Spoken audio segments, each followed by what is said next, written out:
Bonjour, pour ce nouvel épisode de la rencontre du passif, j'ai eu envie de vous amener à Binquet, au sud de Mont-de-Marsan, pour parler du confort d'été en passif. Avec tout ce qu'on a entendu pendant la belle saison, je me suis dit que ce serait de circonstance.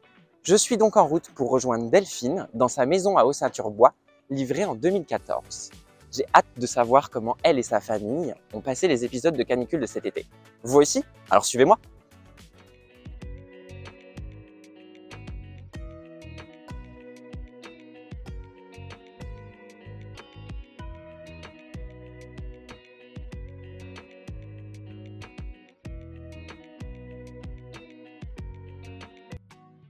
Dites-moi Delphine, il fait combien dans cette maison passive l'été? Alors l'été, on va avoir 19 et quelques le matin et ça peut monter en bas autour de 25-26 et à l'étage, il faut rajouter 1 degré. D'accord. Mais on ne dépasse pas les 27 à l'étage et les 26 en bas. Même en période de canicule? Même en période de canicule, et c'est l'intérêt de cette maison. Cet été, par exemple, pour 2025, on a eu 3 épisodes de canicule. Un autour du 18-20 juin. Ouais. Que je n'ai absolument pas senti. Pour faire une petite parenthèse, j'étais en post-opératoire frais, j'ai été chez moi pendant 5 jours où je n'ai pas vu le dehors. J'ai eu des messages qui m'ont demandé comment je supportais la chaleur. Je ne savais pas qu'il faisait 38-40 dehors. Ah ouais. Je n'en avais aucune sensation. Et tout ça sans système de climatisation?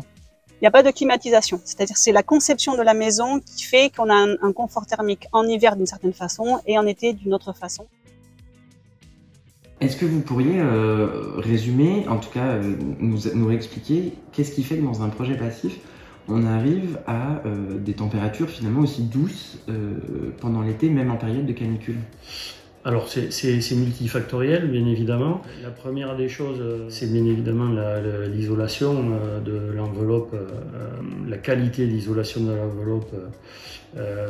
Ensuite, il y a ce que l'on appelle le déphasage également de cette enveloppe, c'est-à-dire le temps que va mettre l'onde de chaleur à traverser le complexe isolant. Alors complexe isolant, mur et plafond essentiellement. Ensuite, ça va être le niveau d'étanchéité à l'air, bien évidemment, de l'enveloppe, et donc les entrées d'air parasites qui pourraient avoir lieu en été et qui amènerait donc de l'air chaud à l'intérieur de la construction.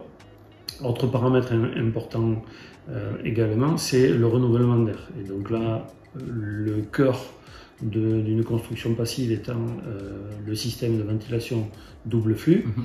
On a à travers l'échangeur de la double flux un air neuf qui rentre et donc qui va être entre guillemets refroidi par l'air extrait de la construction. Donc ça, c'est les 3 principes essentiels, mais par contre, ça ne fonctionne aussi qu'à partir du moment où on a des protections solaires qui seront mises en œuvre. Est-ce que vous pourriez nous raconter une journée typique dans cette maison en été? Quelle est votre routine? Alors, je vais vous donner l'exemple sur une journée canicule, parce que c'est ce qui est le plus parlant, c'est là où il y a le plus de choses à faire attention. Le matin, on se lève tôt parce qu'on est de lève tôt. Donc, dès qu'on est levé, on aère tout. Si c'est canicule, vers 9 h, on va tout fermer. Et là, on aura vraiment rafraîchi la maison, mais pas que à l'instant T. C'est-à-dire que le frais qui est rentré va vraiment rester dans la maison pour tamponner l'excès de chaleur qu'on a pu avoir la veille. D'où l'importance d'avoir des nuits fraîches. C'est plus compliqué sur les nuits où il n'y a pas une température qui baisse trop. Ensuite, la journée, on fait notre vie normale. Si je dois faire fonctionner le four, ben, ce sera avant 10 h le matin. Ça, c'est le seul truc qui est calorifique dans la maison. Les enfants sont habitués dans la journée à fermer la porte dès qu'ils sont sortis. Il n'y a pas de porte ouverte en journée. Et le soir, dès que les températures redescendent, on voit avec les petites sondes dans la maison qui nous sont chiffrées et on réouvre toute la nuit. D'accord. Voilà.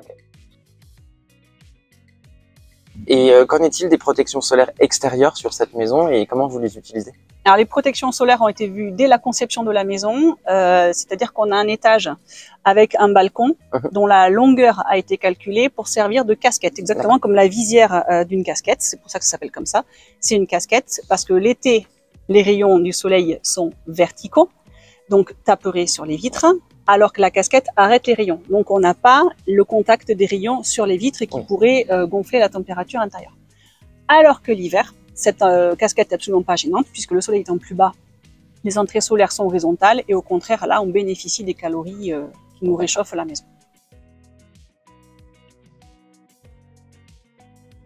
Dans un projet passif, on entend souvent dire qu'il faut de l'inertie. Est-ce que vous pouvez nous expliquer ce que c'est et comment est-ce qu'on ajoute cette fameuse inertie? L'inertie, en fait, c'est sur le principe, c'est des matériaux lourds qu'on va venir emprisonner quelque part dans l'isolation de l'enveloppe et qui vont donc servir à capter les calories gratuites qui sont amenées par les apports solaires en hiver où on va, et qui vont servir en été à venir capter la fraîcheur, notamment lorsque les températures seront plus basses et qu'on aura créé un courant d'air pour venir refroidir ces masses-là. Voilà. Donc ce sont des masses qui sont soit de la maçonnerie, soit qui sont structurelles, qui peuvent être la dalle béton lorsqu'on fait par exemple une isolation sous la dalle béton. Ou comme ici, on peut essayer de rajouter un autre élément Exactement. Qui apporte de l'énergie. Donc dans le cadre de cette construction, effectivement, on a un mur à inertie qui a été construit. Et donc dans ce cadre-ci, on a un mur qui a été maçonné et qui a été ensuite enduit à la chaux pour aussi des questions de perspirance, pour venir capter l'humidité, la restituer, c'est-à-dire venir écrêter un petit peu les fluctuations d'humidité que l'on peut avoir. Est-ce qu'on pourrait, Jérôme, parler des impacts d'une très bonne, voire d'une excellente étanchéité à l'air dans le cadre d'un projet passif sur le confort d'été? Alors l'étanchéité à l'air effectivement influe sur le confort d'été d'une construction dans la mesure où on va minimiser les échanges entre le volume intérieur de la construction et l'extérieur. Dans le cas présent, l'étanchéité à l'air est assurée au niveau du sol, du plancher, du rez-de-chaussée par la dalle béton elle-même. Donc là, il n'y a pas vraiment de sujet. Au niveau des murs, elle est assurée par un frein vapeur qui a été mis en œuvre. Au niveau du plafond haut, on a également un frein vapeur qui a été disposé. Et ensuite, on a le plancher de l'étage. Donc le plancher de l'étage que l'on voit ici, qui lui aussi a été traité par l'intermédiaire de la mise en œuvre d'un frein vapeur qu'on a relié au frein vapeur des murs. D'accord. D'ailleurs, la particularité ou la difficulté technique de cette construction en termes de traitement de l'étanchéité à l'air a été à ce niveau-là, puisqu'on voulait avoir une continuité de ce frein vapeur. Vous parliez tout à l'heure de cahier des charges et de mode d'emploi en fait pour une maison passive. Est-ce que c'est quelque chose que vous avez vécu comme une contrainte ou c'est quelque chose que finalement vous êtes arrivé à accepter assez facilement et à vivre assez simplement dans cette maison? On l'a vécu facilement parce que c'était en adéquation avec notre mode de vie et il y a des choses pour lesquelles on a dû s'adapter. Une fois qu'on le sait, ça devient un usage. C'est tous les ans, donc on a des canicules ici et plus les années avancent, plus elles se répètent dans l'été. Et le fait de retrouver une maison fraîche, de savoir que quand on bosse, on revient, on va trouver une maison fraîche, c'est tellement confortable, c'est tellement agréable. Quand on reçoit même des copains aussi, pour le confort, pour dormir aussi la nuit, on sait qu'on aura des nuits de qualité. Que les aménagements pour être alignés avec le fonctionnement de la maison, c'est pas prégnant sur le quotidien. Et sur l'usage après la livraison, est-ce que vous pensez que ça vaut le coup potentiellement d'être toujours accompagné de professionnels pour apprendre à apprivoiser et à s'approprier sa maison? Oui, je pense que maintenant quand j'ai 11 ans de recul de vie dedans, il y a des choses qui m'échappent parce que c'est d'un point de vue technique, notamment sur l'usage de la VMC. On ne peut pas tout appréhender au début, même si on s'y connaît super bien, parce qu'il y a des choses qui vont apparaître à l'usage.